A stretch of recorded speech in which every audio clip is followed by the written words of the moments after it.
You won't stop cold calling a printing company to sell us printing unless I agree to set up a meeting with one of your reps? Okay then. I'm not sure if this quite counts as malicious compliance, but I was just doing what they wanted me to, so I guess it fits. In the mid-2000s I worked for a small printing company. Our commercial work was on large lithographic machines, but we still had office printers and a number of staff who knew a lot about them. I don't think a single one of our office printers had been purchased new or even working. The owner just bought job lots of broken office printers for not a lot of money and then Frankensteined them into working ones. We didn't often buy printer paper because we'd just cut leftovers from the factory to suitable sizes for the office. Overall, our office printing costs were extremely low despite the fact that we printed tens of thousands of pages a year. I was a general office dog's body. Among my duties was fielding calls for the director.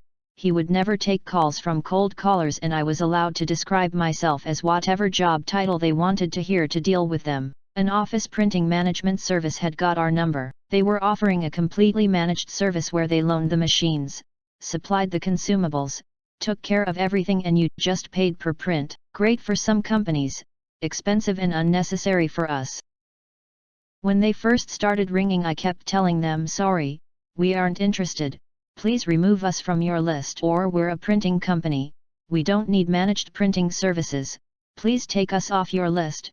This must have gone on for months, and I was getting annoyed that they wouldn't take us off the call list and started spending more time trying to explain to them why it was pointless and a waste of both our time to keep ringing. I explained the information above, but the caller was convinced he could save us money regardless of all that. I guaranteed him he couldn't, as I doubted we paid more than a penny a page. Naturally he didn't believe me.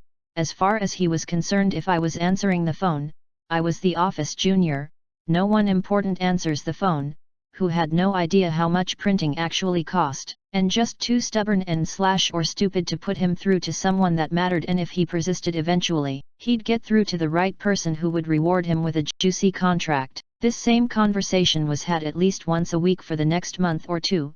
He's desperate to let me set up a meeting. Besides, he says can take us off the list once he's set up a meeting with a decision maker. Right? Fine. Sure. You can book a meeting for your reps, but I guarantee it will be a complete waste of their time.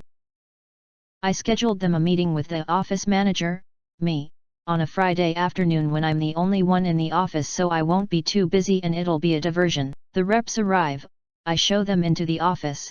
They are clearly thinking we spend a lot on printing because we have so many dang printers, and I gave a rough idea of how much we get through in the office.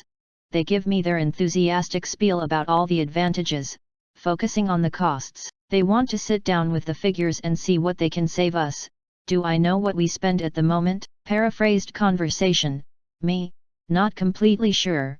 Think it's around £100 to £200 a year. Rep, nah, it'll be a lot more than that with the amount of printing you do.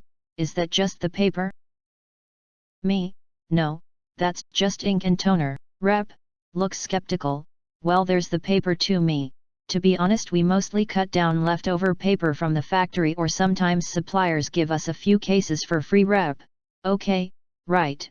So what about the initial costs of the machines? If you average it out over the lifetime of prints rather than considering it just as capital expenditure, it can make up a significant portion of your printing costs. This photocopier, for example, it's a few years old now and you're looking at about £12,000 to replace it with a similar spec machine, so with our service you can avoid that capital expense. Me, the owner buys them broken and repairs them. Most of the printers only cost a few quid, except the photocopier, which I think cost us £700, as even broken they are expensive, and it took 3 broken ones to make that one working one. Rep, right, so when you need to replace it, me, I hazard to guess he'll do exactly the same again. Rep, and the ongoing maintenance costs. Me, what? Rep, silence. Then there's the costs and lost productivity of downtime to consider. He is trailing off at this point. It's clearly part of his rehearsed spiel, but he can also see downtime isn't an issue when we bizarrely have more printers than computers. Rep, there's absolutely no point us being here, is there? Me, no, I'm afraid not. That was repeatedly explained to the guy who set up the meeting. but he said your company won't stop cold calling until we agreed to a meeting, so here you are IDK. The reps agree it is a complete waste of time, have a bit of a frustrated laugh about the call center and say it's not the first time they've been sent to completely pointless meetings because the call center folks get their commission based on the quantity not quality of the meetings they set up. They don't bother giving me their quote. I never heard from the company again. Now to the comments. I've had these fools drop by my office to get us to use their services. I explain I buy a year worth of ink for maybe $30 because we barely use our printers, and paper across the street for immediate delivery, and they say, we'll just set up an account for you. I've told 2 different ones that I have no interest in a company that doesn't call ahead, doesn't respect my purchasing decisions, and is intent on making my job less efficient by wasting my time. I'm the office manager of a small company and get these calls and drop-ins all the time, and it's so frustrating. The worst was an office supply company that would not stop emailing and calling me. Finally they sent an email that said we'll schedule a meeting at your office next Wednesday at 11. Sound good? I didn't respond because I had no interest in working with them and had told them that multiple times. Wednesday at 11 rolls around and I'm about to step into a weekly meeting with ownership, and the office supply rep shows up with their boss. Hi. Are you the office manager? I'm here for our meeting and I brought my boss because you are going to be such an important account. Me? I never said I would meet with you and have been telling you for months we're happy with our current supplier.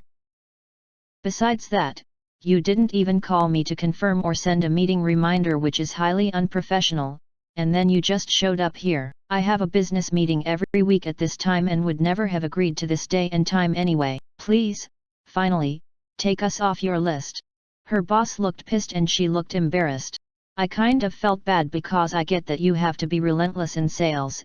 In fact, the small company I work for is sales-based, but there's a line and she had already crossed it about 10 times. I bet they figure if they just turn up, they will guilt you into a meeting since, you know, they're already here, etc., etc. It's the sales version of being told no by the employee and then asking to speak to the manager, because you will get what you want so the manager doesn't have to deal with you. I hope you actually gave an exaggerated shoulder shrug like that. Had a cold caller that wouldn't stop calling our company, so I started calling back all of their numbers from ours and leaving long voicemails with nothing but harmonica sounds. I was trying to learn at the time, until their mailboxes were full. Then when they blocked our number, I started calling from another and did the same. They finally stopped calling. Until 8 months later some poor new employee called and didn't know, so I explained what I would do in Liam Neeson style, but when they failed to listen I did it again until they stopped. I'd like to be there when the new employee hangs up, swivels his chair around to his cube mates, and says, "You'll never believe what this guy said about a harmonica." Did you? Please tell me you didn't. Cubemates flashbacks intensify.